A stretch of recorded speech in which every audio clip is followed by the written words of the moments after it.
बिहार में एसआईआर का मुद्दा भी गरमा रहा है। चुनाव से ठीक पहले मतदाता सूची का पुनरीक्षण हो रहा है और अभी हम टीवी पे एक रिपोर्ट देख रहे तो लगभग 51 लाख, उस रिपोर्ट के अनुसार 51 लाख वोट कटने की नौबत है मतदाता सूची से। कैसे आप देख रही है विपक्ष इस मामले में हंगामा करने पर मजबूर क्यों? देखिए, अभी मेरे ख्याल से 2-3 महीने में चुनाव है बिहार में, और उससे पहले एक नया ऐसा निर्देश देना लोगों को, हमारे देश में क्या व्यवस्था है, म्यूनिसिपैलिटी में क्या व्यवस्था है। अभी कुछ साल, 1-2 साल पहले ही सब डिजिटल हुआ है, उससे पहले तक रजिस्टर ही चलते थे। किस तरीके से लोगों के रिकॉर्ड्स बनते थे, प्रिजर्व होते थे, कभी आग लग जाती थी तो सारे के सारे रजिस्टर खत्म हो गए। तो ये बहुत सारे हमारे मुद्दे ऐसे हैं जो हमें समझने पड़ेंगे अपनी देश की अर्थव्यवस्था को समझते हुए, और उन सब को आप अब आज नकार के 2-3 महीने में लोगों को कह रहे हैं कि आप अपने सारे कागज बना लीजिए, तो ये बिल्कुल गलत है। इस तरह का किसी की देश की नागरिकता का सबूत ईसी नहीं दे सकती है। और भी बहुत सारी चीजें हैं। इससे पहले आधार कार्ड, हमारा राशन कार्ड, फोटो पहचान पत्र, ये सब आपने नकार दिया। जो सबके पास मौजूद है वो आपने नकार दिया। लेकिन आज आप कह रहे हैं गाँवों में, आप बताइए, हम लोग सब गाँव के इलाके से आते हैं, कि गाँव में किसके पास जमीनों के कागज हैं? जो मकान बने हुए हैं गांव वालों के पास, मुश्तरके खाते हैं, पट्टे हैं, उनकी कहाँ से आप कागज दिखा देंगे? शहर वालों के लिए थोड़ी अलग व्यवस्था है, लेकिन गांव के लोगों का सोचना पड़ेगा, हर उस व्यक्ति का सोचना पड़ेगा जिसको हमारी देश और हमारी सरकारें ही शिक्षा तक नहीं ले जा पाई। वो लोग कहाँ से ला कर देंगे इस तरीके के कागज, जिन्हें जागरूकता ही नहीं है? तो ये लेकिन वो भी हमारे देश का हिस्सा है। किसी को हक नहीं है कि उनको उनके वोट के अधिकार से दूर किया जाए। ये संवैधानिक हमारा अधिकार है। तो ये बहुत गलत हो रहा है और हम इसके खुल के विरोध करते हैं। ये सिर्फ वोटों को काटने का और सारा का सारा चुनाव एक पक्ष करने का ये एक जरिया बनाया जा रहा है, और इससे एक जाति विशेष या समुदाय विशेष के लोगों को दूर करने का भी हमें प्रयास लग रहा है। और ऐसा भी मुझे लगता है कि ये बैकडोर एनआरसी है, तो हम इसके बिल्कुल खिलाफ हैं। पहले भी इसके लिए विरोध हुआ, और चुनाव से 2-3 में आप चाहते, आपको पता नहीं है बिहार के चुनाव आने वाले हैं? सबको पता था। आप साल 1.5 साल का वक्त तो दें कम से कम।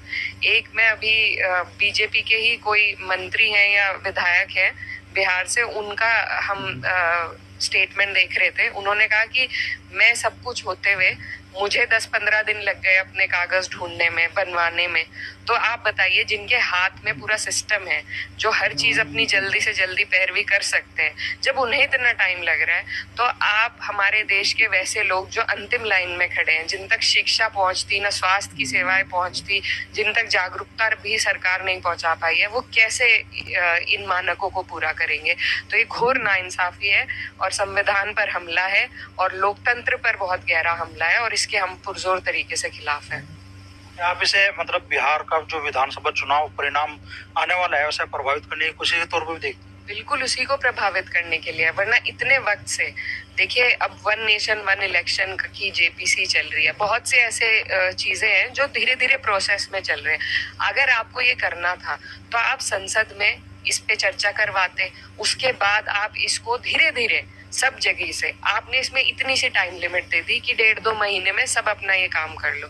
कैसे करेंगे? क्या हमारे देश में उस तरीके की अभी व्यवस्था है कि सबकी जल्दी जल्दी हो जाएगी? जाहिर सी बात है, बहुत से लोग छूटेंगे, और जो छूटेंगे उनके अधिकार का हनन है ये सीधा सीधा।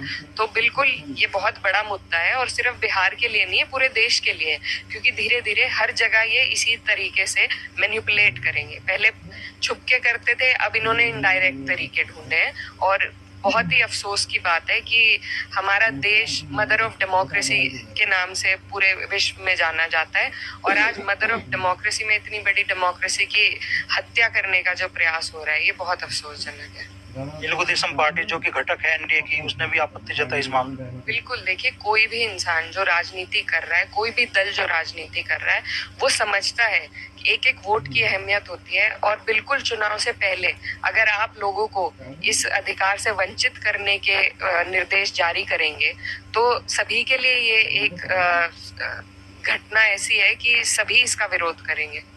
सदन के पहले दिन ही पूरे दिन कार्रवाई चली।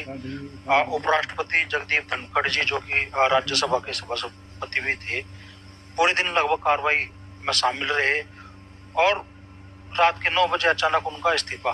विपक्ष की तरफ से बहुत सारे सवाल सत्ता की तरफ दागे जा रहे हैं। आयकर आसन की व्यक्तिगत सोच क्या है कि भाई ये पूरे घटनाक्रम को लेकर? देखिए, धनखड़ जी, उनका प्रोटोकॉल हमारे देश में बहुत बड़ा था। मतलब राष्ट्रपति जी के बाद अगर प्रोटोकॉल सबसे बड़ा होता है तो वो वाइस प्रेसिडेंट का होता है, और उनके पास ऐसी ताकतें हैं जो वो, क्योंकि वो सदन में भी रहते हैं, राज्यसभा की चेयरपर्सन भी हैं वो, तो दो उनके पास ताकतें हैं। उनका सभी सम्मान भी करते थे। तो ऐसे सम्मानित व्यक्ति के साथ क्या ऐसा हुआ, क्या ऐसा घटनाक्रम हुआ, इसका जवाब तो बीजेपी ही बेहतर दे सकती है। हमें जो जानकारी मिली है उनसे बहुत से सवाल खड़े होते हैं। बीएसी की बैठक में दे सकती है। हमें जो जानकारी मिली है उनसे बहुत से सवाल खड़े होते हैं। बीएसी की बैठक में कुछ जो मुख्य बीजेपी के लोग थे वो नहीं पहुंचे, जो बैठक धनखड़ जी ने बुलाई थी। इसके बाद जो मेन मुद्दा हमें लगता है वो यही है कि देखिए, जैसे वो बांटे जाता है, हमारे यहाँ राशन मिल रहा है, राशन पे फोटो अनिवार्य है, राशन बाद में मिले, फोटो पहले पहुंचे वोटर तक। तो वही बात यहाँ पर लागू होती है कि सिर्फ क्रेडिट लेने की बात है। आप देखेंगे कोई भी योजना सरकार चलाएगी, एडवर्टाइजमेंट पहले करती है।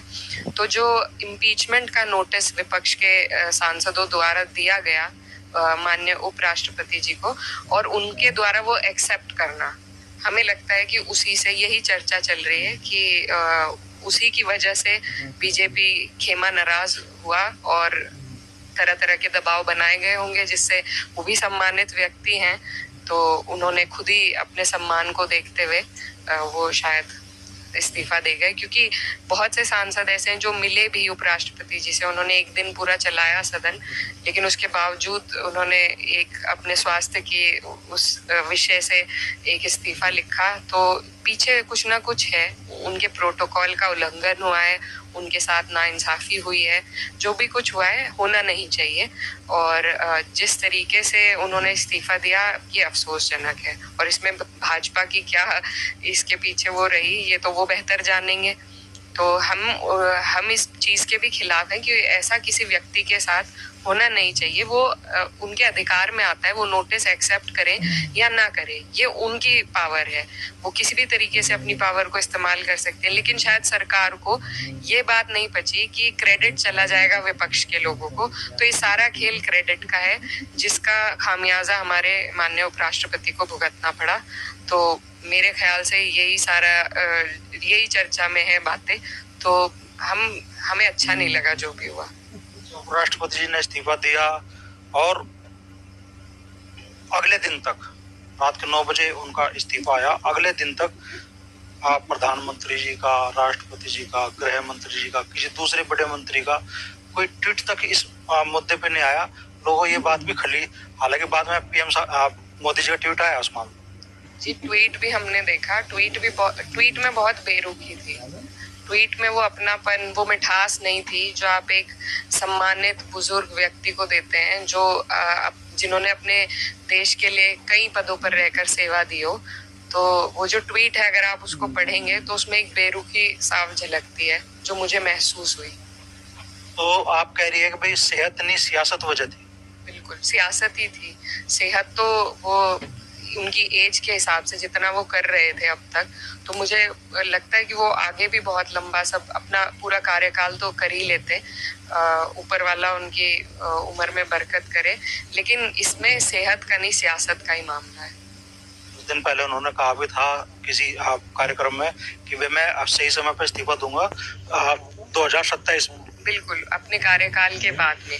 और देखिए, ये जो पद होते हैं, जैसे माननीय हमारे लोकसभा स्पीकर हैं या चेयरपर्सन राज्यसभा हैं या फिर उपराष्ट्रपति जी, तो ये लोग जब उस कुर्सी पर बैठते हैं तो एक न्यूट्रलिटी से काम करना, ये हमारे संविधान की तरफ से ये दायित्व है कि एक न्यूट्रलिटी से आप अप्रोच करें दोनों ही पक्ष को। वो उन्होंने किया, तो इसमें क्या गलत किया, क्यों उनके साथ ऐसा व्यवहार हुआ? या तो फिर जो लोग भी इन पद पे हैं वो सिर्फ कठपुतली की तरीके से काम करें बीजेपी के, ये तो कोई इंसाफ नहीं है। जब वो उस कुर्सी पर बैठ गए हैं जहां से उन्हें बहुत से अधिकार मिले, तो उन अधिकारों का उन्हें इस्तेमाल करने का अधिकार होना चाहिए। स्वयं रूप से किसी का दबाव दल का उन पर नहीं होना चाहिए। उन्होंने जो किया, अपना निर्णय लिया, और इसमें किसी को आपत्ति नहीं होनी चाहिए। तो पहलगाम आतंकी हमला हो, ऑपरेशन सिंदूर हो, बिहार में मतदाता सूची का पुनरीक्षण हो, हर मुद्दे पे विपक्ष चाहता है कि भाई सरकार के साथ